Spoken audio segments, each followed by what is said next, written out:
Buenas noticias de gran gozo. Y el Ministerio de Conociendo a Dios presentan Células Dinámicas.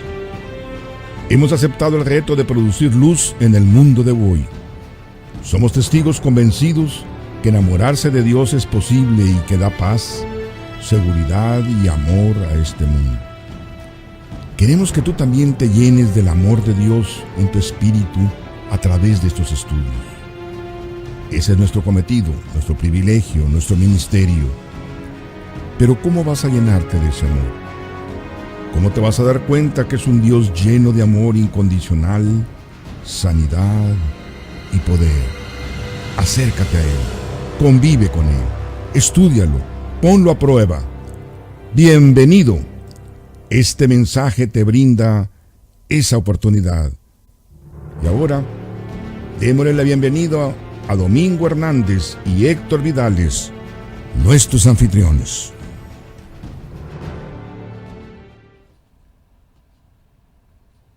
Bien, ¿estamos listos? ¡Listos! Adelante, Domingo. Nuevamente, en otra célula dinámica, donde vamos a ver la posición que tiene el Hijo de Dios, ¿no es cierto? Así es. ¿Qué es lo que Dios nos ha dado como hijos de Dios? ¿Cómo podemos reconocerlo? Como yo decía hace un rato en Facebook, que hay muchos que ni siquiera están dispuestos a decir que son hijos de Dios, sí, cuando tienen realmente esa posición, según dice Primera de Juan 3. Mirad cuál amor nos ha dado el Padre, que seamos llamados hijos de Dios. Hijos de Dios. Amén. Amén. Amén. Estamos de veras nosotros muy convencidos de que las células dinámicas tienden a que presentemos a Dios de una manera que tú puedas enamorarte de Dios, que tú puedas realmente conocerlo. Esta es la vida eterna, que te conozcan a ti, el único Dios verdadero, y a Jesucristo, a quien has enviado. Nosotros también tomamos un pasaje de Emaús, de cuando Cristo se aparece en Emaús, y que dice que cuánto no ardía su corazón cuando Él les presentaba quién era Él en todas las Escrituras. Y en esta ocasión nosotros queremos decirle cuánto vales, a ti te queremos decir, cuánto vales para Dios. Quiero llevarte a un versículo que a mí me ha llamado mucho la atención. Después vamos a ver unos que son más directos al valor, pero a mí, Domingo, me ha ayudado mucho. En Mateo capítulo 11, versículo 28. Vengan a mí todos los que estén cargados y cansados, y yo te haré descansar. ¿Sabes por qué? Porque antes de ver ese valor que tengo, me hace ver lo que Él quiere de mí, ¿verdad? Que Dios es mi baluarte, que Dios es mi sostén, ¿verdad? Que yo puedo estar inclusive cargado, cansado, y que Él es el que se hace cargo, ¿verdad? Desde ahí empiezo a valorar, ¿verdad? Yo tomo también de Mateo capítulo 10, versículo 29 al 31. No se venden 2 pajarillos por un cuarto, y sin embargo, ni uno de ellos caerá a tierra sin permitirlo su Padre. Y hasta los cabellos de su cabeza están todos contados. Así que no teman ustedes, fíjate lo que dice, valen más que muchos pajarillos. ¿Qué te dice esto? Bueno, el Señor es bien sencillo. Sí. Y le dice a los que iban a predicar el Evangelio, ustedes que están conmigo, tienen que tener esto como una regla de vida. Así es. De confiar, como el Señor le dijo en otra ocasión, miren los lirios del campo. Así es. Miren ustedes cómo los pájaros no trabajan y Dios los alimenta. Miren, busquen primeramente el reino de Dios. Ni Salomón pudo vestirse. Ni Salomón. O sea que el Señor está diciendo que cuando uno está en su reino, que uno está con Él, todo está suplido. Está suplido. No falta nada. Así lo dijo Pablo, todo es vuestro. ¿Y cuánto te pone Dios que hagas para que puedas estar ahí? Bueno, en la condición de hijo. Bueno, si hubiera sido algo de mi parte, yo no sé cómo es que Dios hubiera hecho ese plan así en combinación con una carne muerta. Porque Pablo dice en Romanos 8:10, sí, que la carne está muerta por causa del pecado. O sea, Dios no podía contarlo con la carne muerta para hacer nada a favor nuestro. Tenía que hacerlo en nuestra insuficiencia. En nuestras debilidades. Exactamente. Exactamente. Dice que prueba que no saben que aún siendo pecadores, ¿verdad? Él lo hizo todo por nosotros, ¿verdad? Y murió por nosotros, Romanos capítulo 5, Qué versículo maravilloso, 8. qué maravilloso. ¿Verdad que es maravilloso? Entonces, nos da a entender que estamos bajo la gracia de Dios, pero bajo la protección de Dios. Así es que no depende de cómo tú te sientas. Eso tienes que aprender para que lo enseñes a otro. A veces creemos que el comportamiento mueve a Dios, o algunas acciones tuyas mueven a Dios. No es así, exactamente así. Él no se mueve por eso, ni por cómo te sientes, ni cómo piensas, ni qué vas a hacer hoy, ni qué vas a hacer mañana. Él siempre, Domingo, ¿te gusta ese pasaje? Es el mismo, ¿verdad? Ayer, hoy y siempre. Y siempre. Siempre. Eso no cambia. No cambia. Es el mismo que le habló a los discípulos. Lo que sucede es que la diferencia está en que ahora Dios le dio todo el dominio y todo el poder. Así es. Mejor todavía. Mejor. Y ese que le dio ese poder vino, dice el capítulo 8 del libro de Romanos, y murió por ti, pues contra más razón puedes tener seguridad. ¿Verdad? ¿Qué tan seguro es? En primer lugar, el plan de Dios es muy simple. Él es tu creador, Él es Señor de señores y Él es tu restaurador, ¿verdad? Entonces, entre creación y redención, es el plan espiritual para el hombre. Por eso tú ves que la Biblia está compuesto de esto. Inclusive de creación se menciona mucho como Dios creador, pero de creación hay 2 capítulos. Y todos los demás, los de la Biblia y todos los demás capítulos están hechos a la redención. ¿Por qué? Porque entonces ahí vamos a encontrarnos la provisión de Dios para el hombre. Quiero llevarte al Edén. Y estábamos platicando, pastor y yo, Domingo y yo, hace rato. Y Domingo, ¿sabes cómo me gustaría que pudiéramos grabar lo que estamos platicando antes, ¿verdad? Cómo estamos haciendo todo el libreto a platicarlo. Nosotros vimos una película con eso, una completo. película. ¿Cuántas horas estuvimos antes de sentarnos aquí? ¿Verdad? Y a veces llegué a pensar que pudiéramos grabar como le ponen las películas, ¿no? Lo que se vio atrás de las cámaras.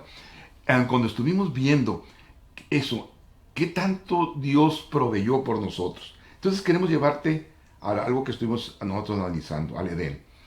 Ahí cuando estábamos en el Edén, es decir, nuestros padres, estaba Adán en el Edén, ahí sucedió algo, sabemos que sucedió. Eso era un jardín, ¿no? Era un jardín. El jardín. ¿Verdad? Y en ese jardín sucedió algo triste, algo a donde, por lo que sucedió, por la cuestión de la justicia divina, la justicia propia del hombre, la ciencia del conocimiento del bien y el mal, entonces Dios nos llevó a una enseñanza. Pero lo que dice es que pone una puerta, es decir, cierra, ¿verdad? Y pone una puerta pero blindada. Pero la pone al árbol de la vida, ¿verdad? La pone después que expulsó del Edén. Los expulsa primero, sí, y luego la cierra. Pero entonces, el evangelio en ciernes es que él iba a proveer cómo volver a entrar, cómo volver a estar ahí. Entonces viene una enseñanza, yo pienso que eso es una enseñanza. Entonces, ahora sí, venido el cumplimiento del tiempo, el postrer Adán, como tú lo dices siempre, viene a arreglar lo que hizo el primer Adán. Entonces, fíjense la provisión de Dios. Porque hoy lo queremos ver en base en eso. Amén, ¿qué provisión nos dio Dios? ¿Cómo nos cataloga Él? Entonces, dice que Él vino a hacer y lo hizo perfecto de una vez para siempre, que el postrer Adán, ¿qué hiciera? Rehiciera lo que... Sí, el que echó a perder el molde. ¿Verdad? Porque Pablo en el capítulo 5 de Romanos habla de que Adán tenía uno que iba a venir parecido a él, en el sentido de que es el proyecto que Dios tenía, ¿verdad? Con el postrer Adán. Exactamente. Y entonces figura del verdadero, del que iba a venir, figura de que iba a venir, dijo Pablo. Entonces, hablando del estudio que estuvimos haciendo, me hablaste de 2 jardines. Así es. Y yo me quedé tan impresionado porque me faltaba ese eslabón hacía tiempo. Y como el pastor Vidales y yo nos dedicamos hasta madrugadas ahí hablando con el Señor y vienen las revelaciones. Y yo dije, qué maravilloso ver cómo el primer Adán, nuestro primer padre, fue creado tan perfecto. Así es. No tenía mancha ni nada. Dice que todo fue hecho perfecto. Bueno, en gran manera. Sí. Y después contamina su vida y la transmite. Porque dice que pasó a todos los hombres el pecado de la muerte. Y ahora tenía que venir otro paraíso, o tenía que venir como otro jardín, donde iba a venir el postrer Adán. Y el pastor me está diciendo, mira, eso fue en Getsemaní. Exactamente. Y nada menos Dos huertos. Y nada menos que ese huerto era el huerto donde se molían las aceitunas para sacar aceite. Exactamente. Símbolo del Espíritu Santo. Ajá. ¡Qué maravilloso! ¿Eh? Sí. Y allí fue el Señor, y ya sabemos la transición con fe. Ahí se entregó, ¿verdad? Sí, Ahí sí, cargó. no, Ahí cargó. Adán, su copa, Sí. ¿verdad? Porque dice que somos vasos de barro. Sí. Lo llenó de inmundicia y de pecado, desobediencia. Sí. La transmitió en procreación. Y ahora cuando Jesús llega, Él llega como el vaso limpio, puro, inocente, apartado de los pecadores, más sublime que los cielos. Y cuando llega a Getsemaní, ya estaba casi el momento cuando iba a ser entregado. Exactamente. Pero Él habló con papá y le dijo, pero mira, papito, así dice, papito, pero es muy difícil esto. Pasa de mí esta copa si es posible. O sea, la copa de domingo. Si esto fuera posible. La copa del pastor Vidal, Sí. que está llena de inmundicia. Pasa de mí esto porque yo soy inocente de esto, pero no como yo quiero, No, sino como tú hacer tu quieres. voluntad. Y él aceptó, y entonces la copa mía y la de él se quedó vacía, limpia, pura, y la de él se contaminó. Así es. Ahí está el postrer Adán. Sí. Eso es incomprensible. A veces nosotros es incomprensible. Sí. Por eso nosotros tenemos que entender el método divino para cómo nos ve Él. Entonces Él nos vio de tal manera que vino a componer las cosas. Y eso ya lo hemos transmitido en muchas enseñanzas, en algunas células. Pero ahora, a quererte devolver esa imagen y cómo está Dios atrás y cómo te ve Dios, es necesario recuperar esto.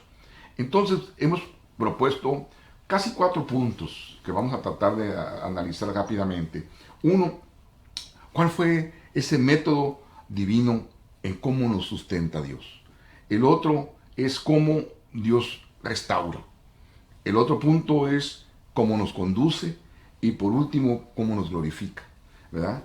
¿Cuál es la realidad, al final dice Pablo, de las cosas, ¿verdad? Y cuál es la realidad del Evangelio, a dónde llega el alcance del Evangelio. Y Pablo lo estableció muy bien, dice, y aquellos, dice que él conoció, o dice que él santificó, a él los justificó, y a los que justificó, que dice que glorificó. Los glorificó. Entonces, quiere decir que de acuerdo a cómo él nos vio, y de acuerdo a cómo él nos pone, entonces él hace algo por nosotros. Ese establece esos puntos. Entonces, ¿cuál es el método para sustentarlos? Yo quiero empezar, por ejemplo, cómo se veía en el Antiguo Testamento. En el Antiguo Testamento, en el libro de Oseas, capítulo 11, versículo 4, dice, con cuerdas humanas conduje, con lazos de amor, y fui para ellos como quien alza el yugo sobre sus quijadas, me incliné y les di de comer.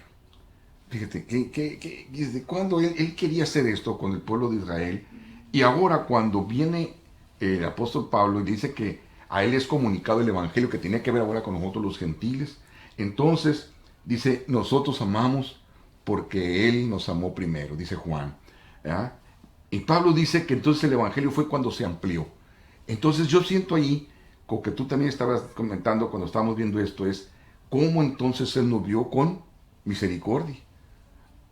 Tal fue la misericordia que aunque estábamos nosotros, como dice pues, sobre el libro de Efesios, muertos en delitos y pecados. En nosotros los gentiles, ¿cómo estábamos? Destituidos de la gloria de Dios, sin ley, sin ciudadanía, sin pactos, sin Dios y sin Cristo. Sin Dios y sin Cristo, dijéramos, ¿verdad? Peor, estábamos peor que nada, pero Él, como es rico en misericordia, entonces quiere decir que tuvo misericordia de nosotros y nos los dio de un momento para otro. Oye, Domingo, esa es gracia, ¿verdad? ¿Cómo nos vio Dios? Pero Él dice cómo nos ve. ¿Te acuerdas, Domingo, cómo dice, y a ti te gusta también esos pasajes, ¿verdad?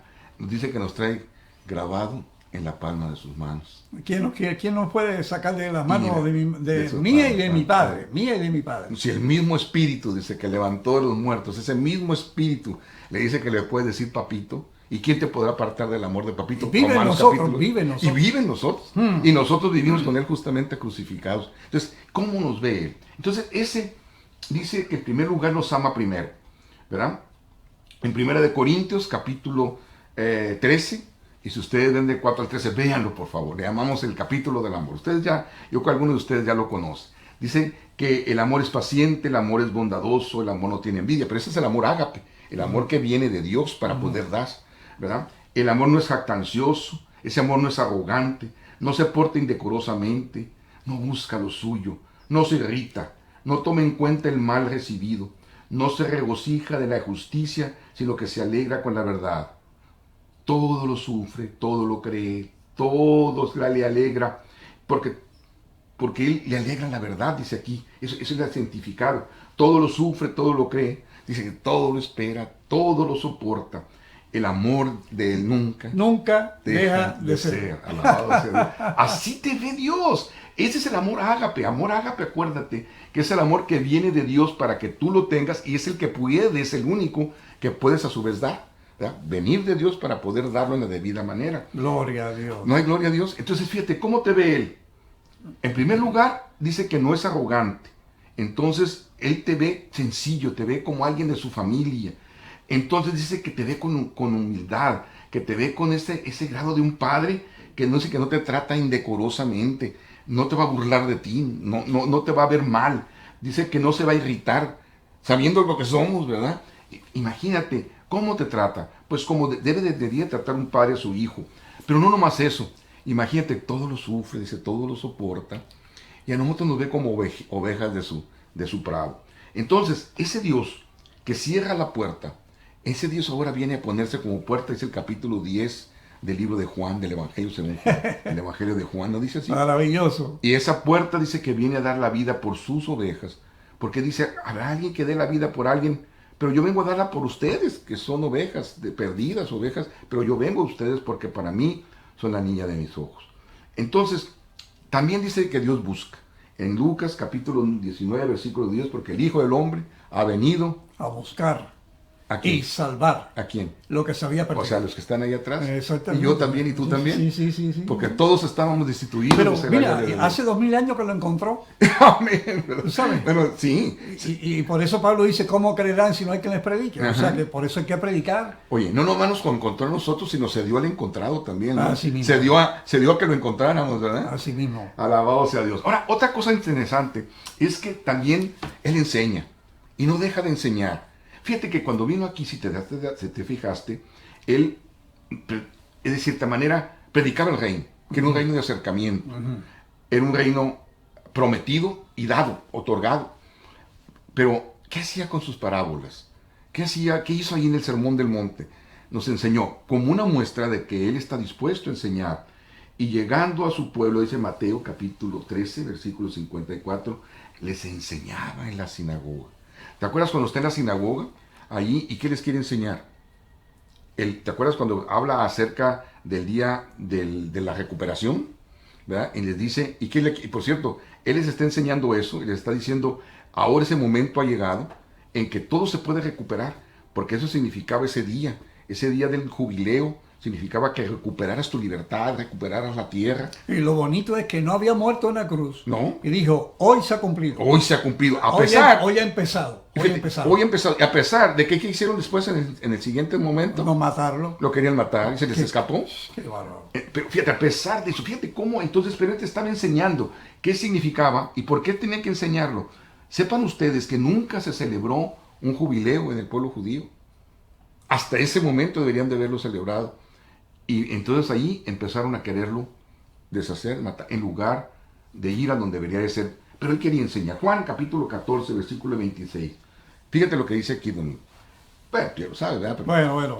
Gózate. Pero el Consolador dice, el Espíritu Santo, a quien el Padre enviará en mi nombre, Él les enseñará todas las cosas y les recordará todo lo que yo les he dicho. No nomás Él enseña, no nomás está escrito lo que Él quiere, sino dice que nos dejará su Espíritu. ¿Para qué? Para que nos siga enseñando. Y yo digo, ¿hay oportunidad todavía de aprender de Él?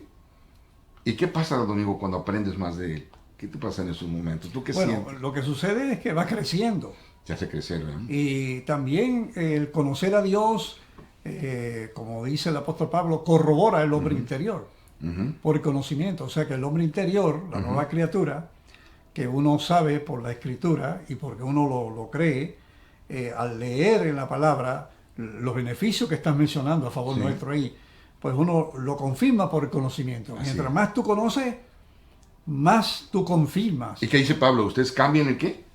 La mente. La mente, su conocimiento, dice. La mente, así es. Ahora, también Dios restaura. Y es muy bonito ver cómo te ve, porque Él vino a restaurarnos. Dice que Él convence, que Él puso al Espíritu Santo para convencerte de pecado, de justicia y de juicio. Juan capítulo 16, versículo 8. Y cuando Él venga, convencerá al mundo de pecado, de justicia y de juicio. Y el Espíritu Santo, el Espíritu de Dios, está aquí para enseñarte, pero para restaurar también y para continuar esa labor de restauración que viene de Él.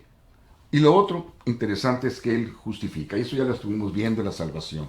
Romanos capítulo 3, versículo 26, para demostrar en este tiempo su justicia, a fin de que Él sea justo y sea el que justifica al que tiene fe en Jesús. Y Romanos 8:33 dice, entonces, ¿quién acusará a los escogidos de Dios? Porque Dios es, y te lo voy a personificar, es el que te justifica. Así es. Ve ahí, por favor, Romanos capítulo 8, versículo 33. También dice la palabra que ruega por nosotros. ¿No te llena de gozo eso? Con gemidos Y indecibles. dice que con gemidos indecibles. Porque no sabemos cómo pedir. Amén. ¿Y qué significó toda esa oración de Jesús? Oye, tú te has puesto tantas, habíamos comentado mucho esto, que esa oración a ti y a mí nos llena de gozo y de conocimiento. Juan 17, esa oración intercesora tiene muchas cosas. Véanla, repásenla, divídanla en partes, coméntenla, que tenga trascendencia en su vida. Dice Juan 17, 20, mas no ruego solo por estos, sino también por los que habrán de creer en mí por la palabra de ellos. Y eso va para ti. Eso que sea uno de tus versículos favoritos, porque ahí donde estás en el campo, tú estás aprendiendo, y muchos de los que están en las células dinámicas también se da para que lleven la palabra a otros. Amén. Porque sepan ustedes que las células dinámicas son parte de un currículum universitario. Eso que ustedes están viendo se ve como parte del evangelismo y como una herramienta de evangelismo, pero también se les da como un concepto, que repasen las células para que vean los conceptos, cómo los damos en forma sencilla, bíblica, para que de esta manera también ellos comiencen a hacerlo en su ministerio. Así es. ¿Verdad? También dice que santifica, separa. Ujú. ¿A ti qué te parece el hecho de que Dios te santifique? Bueno, es que eso tiene que ver con su elección. Es elegir a los que eligió. Porque Él dice que guárdanos en tu palabra. Ujú. ¿Y qué más dice de la palabra? Porque tu palabra es verdad.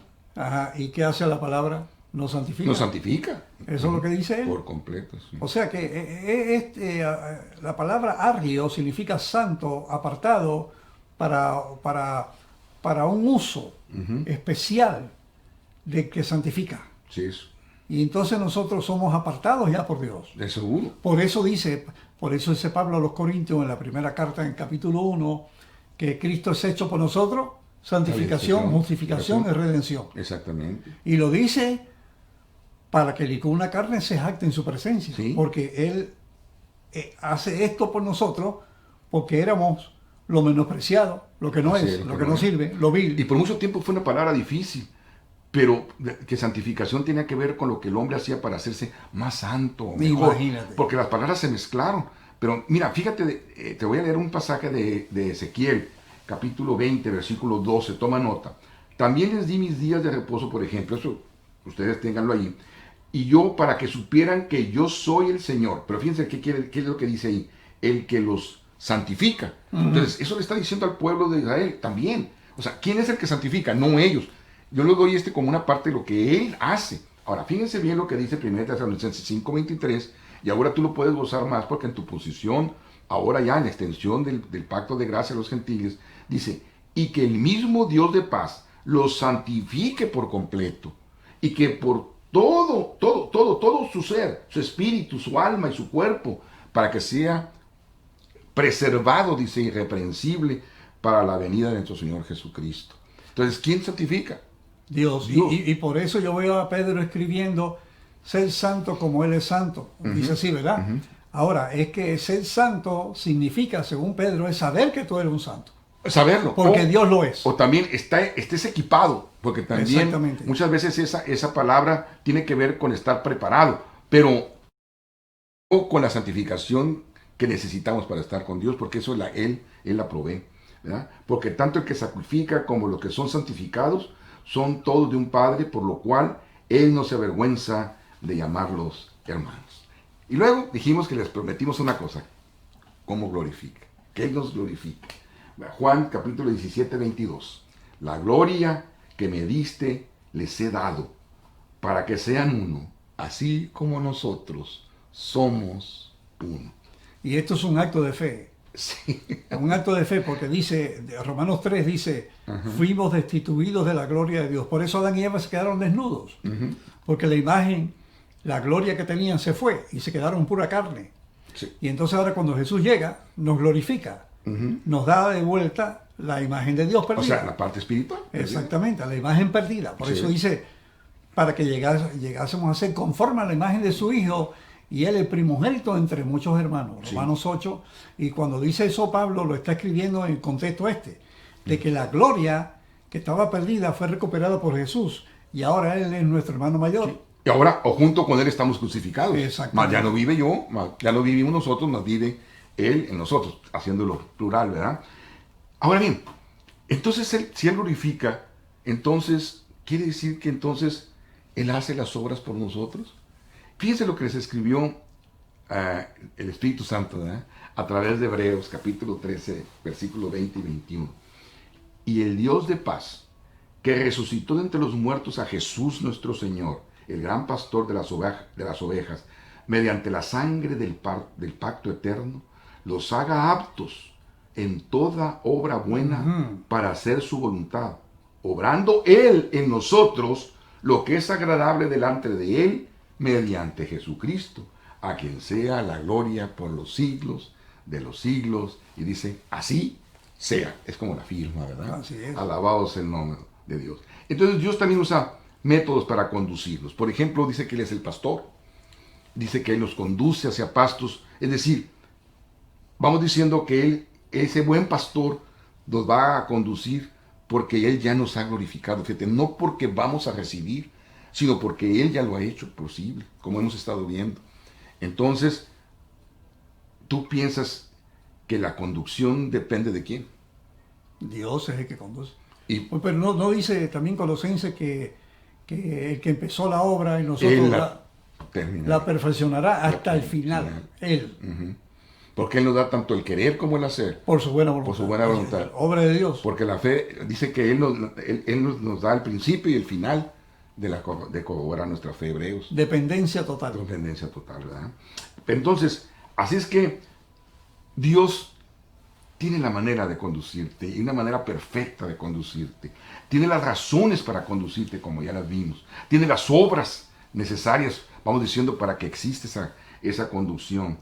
También habla de un último punto que queremos tratar.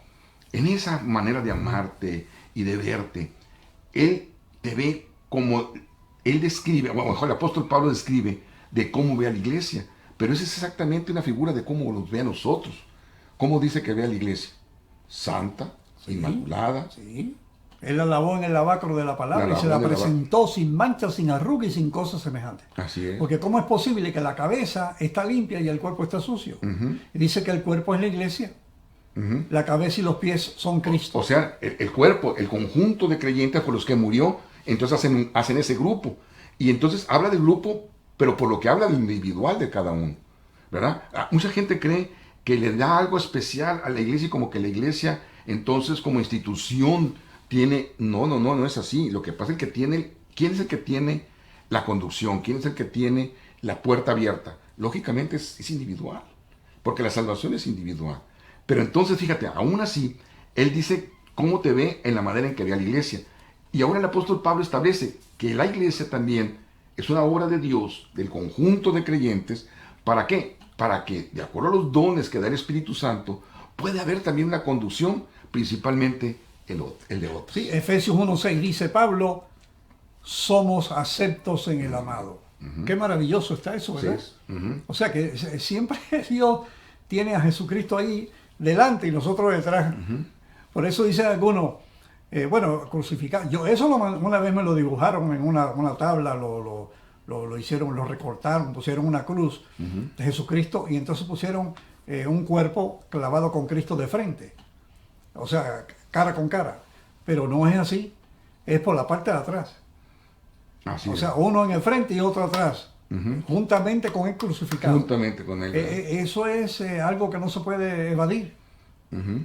Y eso es lo que hace que se esconde. Exacto. Porque si él está al frente y yo estoy detrás escondido, pero estoy crucificado. Ajá. Soy acepto en el amado. Ahora, ¿qué herramienta nos dio para llevar estos mensajes? Eso es lo que conocemos como iglesia. Y es lo que te estamos imponiendo a ti, que las células las manejes para que vayas a hacer grupos, para llevarlas a sus hogares, que esa es la iglesia, es llevar el mensaje. Como dice, los pies que llevan el mensaje. ¿Me explico? Entonces, si tú vas a hacer sus pies, esas manos, esa boca que va a llevar el mensaje, entonces es porque Dios está atrás de esto. Y tiene una forma, tiene una manera, ¿verdad?, de conducirnos, de cómo nos ve, porque también a otros los ve de la manera en que te ve a ti. Entonces por eso también hay un mensaje para ti, para llevarlo a otros, para que le hables a otros de cómo te ve a ti, es también como lo ve a ellos. Esa es la labor de la iglesia. Sí, y para eso dio dones. lo bonito de esto es que, y eso lo vamos a ir estudiando para aclararlo, ¿no? El apóstol Pablo, que es nuestro apóstol, nuestro predicador, nuestro maestro, cada vez que él abría campo, como un apóstol enviado, y establecía una congregación, un grupo, se pasaba hasta 3 años dándole todo el consejo de Dios. Entonces, nosotros aquí estudiando, damos el consejo de Dios. Así es. Y puede ser que estemos preparando 70, 80 programas para las células dinámicas. Pero probablemente tú estás pensando, al oír lo que estamos diciendo, que cuando llegue la número 70, 75 paramos. No vamos a parar nunca.